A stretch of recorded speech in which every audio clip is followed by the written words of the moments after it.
obviously down here in Birmingham, and we've had a fantastic day experiencing tape ball cricket. I've thoroughly enjoyed it. It's something I've watched quite a few times on YouTube and things like that, so it's nice to get the opportunity to do it, and it seems so much fun, and it seems like anyone can play it, which is fantastic for the game of cricket.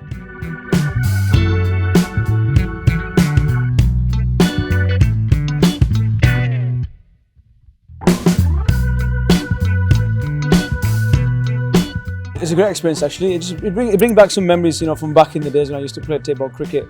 Obviously a bit different here, playing it indoor and stuff. We used to play a lot more outdoor, in the park, in the local AstroTurf, in the garden, in the driveway.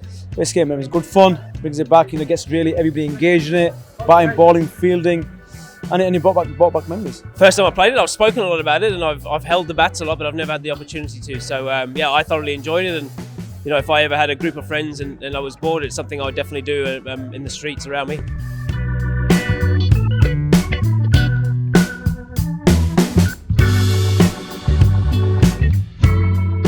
The best thing here is all you need is a tape, tennis ball and a bat. You don't need the stuff, like you said, the expensive stuff of pads and gloves and helmet and the rest of the stuff. So in that sense, is a big difference. Big difference also with the ball. The ball, like you said, tape comes down a lot faster. You got a bat here as well that if you hit the ball, it goes a long way. So there's differences obviously with the hard ball and the tape tennis ball. Well, I feel like you can play it everywhere. You don't necessarily need all the equipment and the fancy facilities. You need a bat, a ball, some tape, and something for stumps, and you can just get away with having a good game of cricket with your mates. And I think that's all that it's about. T20 cricket can be, especially with the batting, like hitting sixes, hitting the ball straight, getting power there, definitely. But in terms of traditional, it's a bit different. But bowling as well, like you said, people can bowl tape ball cricket nice and fast, and then when you get a cricket ball in your hand, you can do the exact same thing.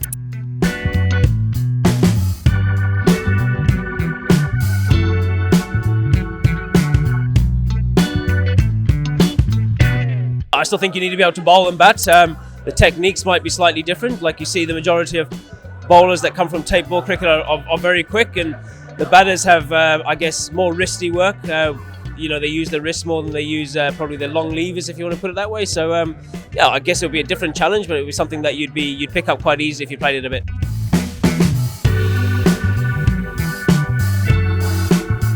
I'd say the opportunities are there now. Like with the launch of this and the fact that these type of tournaments are out there, people will be watching and people will see them, and all you want in sport is an opportunity, and if you can get any type of opportunity, that puts you 1 foot ahead of where you would have been. So yeah, hopefully this grows and has the success that it can have, and we can see a next star coming from tape ball cricket. I think it's possible, and I think it's been done before as well. It's been done by Haris Rauf in Pakistan.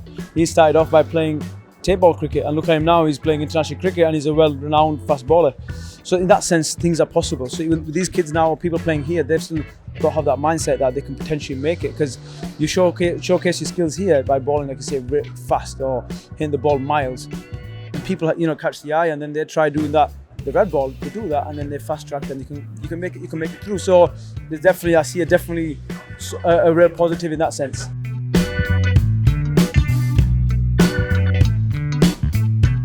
I do remember that in my local park I remember I was probably 10, 11 years old, but playing against people who were a lot older and stuff like that, and hitting the ball out of the ground or getting smashed or getting a wicket, breaking a window type of thing. There's always that in there, so yeah, I've got that memory.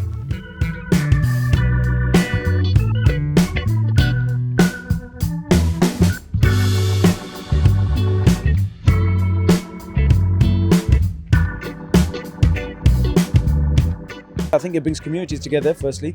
It brings people together from all walks of life. And not just that, but I think the more you play it, the more it's been exposed to the country. Like I said, ECB now have done a great job. They've launched this as an official tournament as well. So it'll be publicised a lot more, and see talent there. There's such a big population in the UK, and there's so many cricket lovers that probably don't get the opportunity to play on proper facilities. So this is a stepping stone for that, and if this keeps growing, there's no reason why it can't be on TV, and it can be inspiring the next generation of players to come through tape ball cricket and to play tape ball cricket.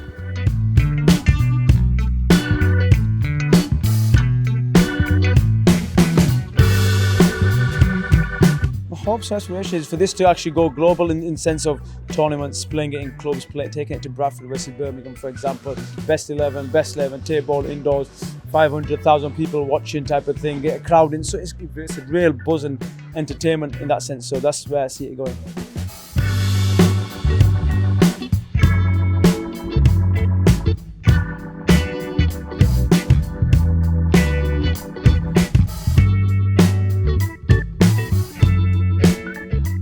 I think I would give you 100%, enjoy the game, never give up, have the belief that you can potentially make it all the way. That's the number one thing, is having that belief of not giving up.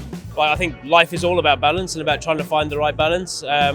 And I guess that's the challenge with professional sport, is how you can find the right balance. But yeah, I think everyone has those issues in terms of finding it. But yeah, once you found it, I find it pretty easy. So I've said a lot of found and founds and finds and everything in there. So maybe edit that out a bit. I think that there is no glass ceiling. I think the main thing I would say is give it everything. Listen to your parents, listen to your coaches, listen to the elders. Believe, have a mindset that you can achieve anything, and don't limit yourself. In that way, don't limit yourself. Always look to reach and become the best.